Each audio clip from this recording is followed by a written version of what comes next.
In this season of karmic justice, we've got a lot of really worried, wicked people who know that their tricks no longer work, but they're doing whatever they can, trying to keep from getting what they deserve, and especially to shut up people like me who have a passion for discerning the truth and speaking it. As I look back at what I just emerged from, truly about a 50-year cycle of karmic harassment, I've collaborated with Spirit to get clear on what happened and who did it. Turns out nearly everyone that I ever called friend was bribed and invited to participate in this orchestrated attempt to block me from knowing my true identity and receiving my divine inheritance. Some of whom I thought only true friends in the last few years after I let the others go, who it turns out had been working with the enemy as well as inside ops. These claims are not made by somebody who's trying to project his own fears out onto imagined oppressors. If anything, I was far too naive and unlikely to believe that such things were possible. Sometimes I still have a hard time believing it, but that doesn't mean it isn't true. I've learned to trust my knowing and to trust the facts. Now, many of you who are now under karmic judgment were once friends, and I can feel the sadness and the fear now within you, because every single one of you is going to receive punishment from the universe for having participated in this. Many of you, it's going to be severe.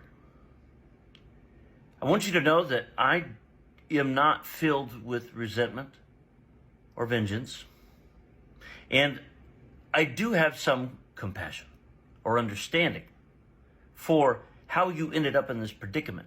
And I spent some time over the past few days to research with Spirit and with, literature, the methods that the dark occult uses to get people to do this. And I want you all to know, you were worked on quite intensely, sometimes for months, before there was ever any physical approach made.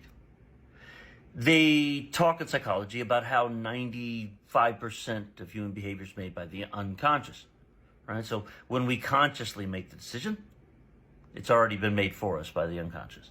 What the dark occult has mastered over the years is expert ways of influencing that invisible 95%, very technical ways to prime you so that when they make their approach, you're receptive. They use these same methods to influence court cases, to do all kinds of things. And in fact, our culture, as it's been constructed over the 20th century, right, the one that's now declined, was created through witchery of this kind, so that people would just like fish entering certain type of water, swim according to the etheric currents of the bullshit that they concocted to enslave us. But for now, let me just let you know the 4 stages that they go through before even approaching someone to bribe them, or perhaps a judge to influence their decisions if that judge isn't already corrupted and part of their team. Step 1 is plotting. They figure out what they want, and let's say you're a targeted individual. They look at all the significant relationships and leverage points in your life, and having mapped out the gifts or whatever it is they want to steal from you, they look at all these leverage points and figure out who they're going to have to persuade. That one's purely mental. Step 2 is planning. Once they've decided who they need to target and what order, let's say they need to get a girlfriend or someone that you're dating on board to make sure, because they always have to make sure you don't have anyone around you that isn't a plant. Well, they would spend, typically by textbook, it would be a 28-day cycle for this step and the step that follows. But in my case, it appears that my brother, who was tasked with leading my insurrection, he got pretty good at it and was able to do it in a week sometimes, the whole process. The bigger the community that they can get going against you, the more of a group mind they can create.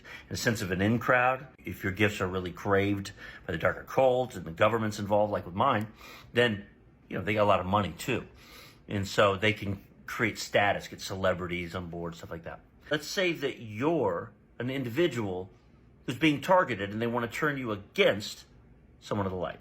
In the preparation stage, what they do is they study you. There's a lot of different ways. Astrological study, they can look at your charts, your core wounds, your north node, your life purpose. There's a lot they can learn from your astrological charts. Also, we'll look at your life and the existing contracts that you're within, your marriages or your job, and look for your areas of dissatisfaction, where you're not truly happy. You want to figure out what it is that you really fear and what you really desire and where you feel blocked.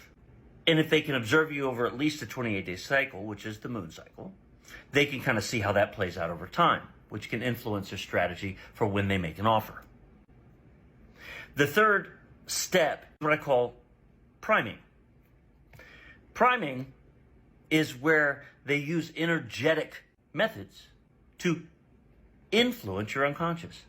Now, this can consist of, like in my case, they're using energy weapons, which is something the government has now and uses quite a bit. They also use magic.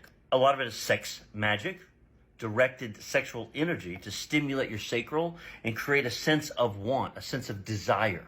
They also use mental magic, which can involve thought projection. It can also involve propaganda. And what they want to do is stimulate within you both an awareness of that void within and a sense of desire. But they want to also influence your mind so that you're more likely to believe that you can solve that problem through methods that would involve deception or betrayal of someone close once they make the offer. Right? So I feel really unloved and incomplete in my life. Maybe if I could have a lot of group sex with Masons, that would make me happy. Something like that. So during this stage, you're bombarded.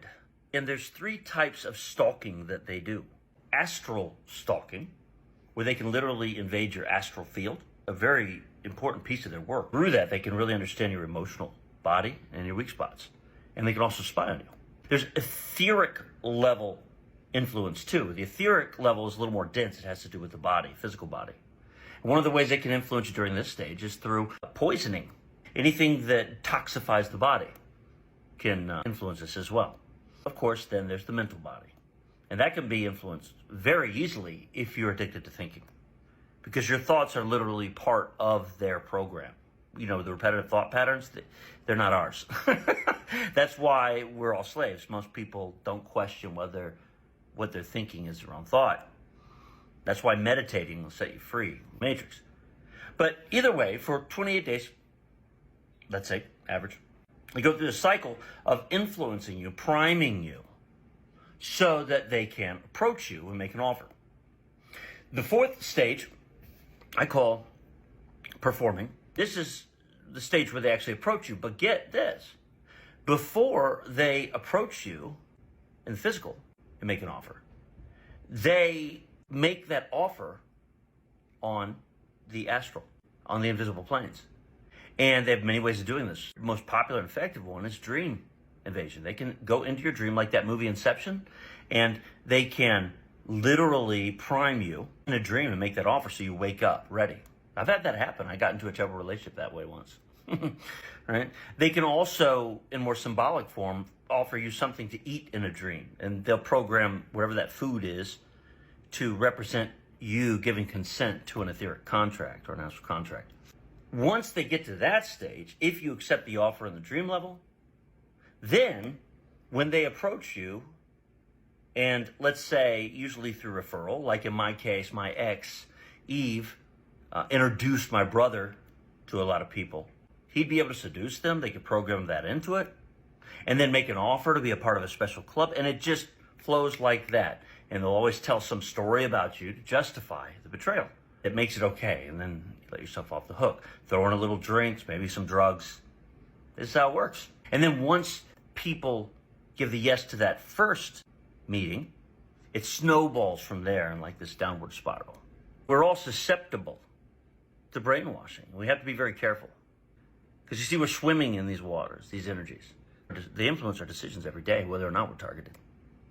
My vision is a world where we become so aware of these tactics that they no longer work. And I hope you join me in creating that. you.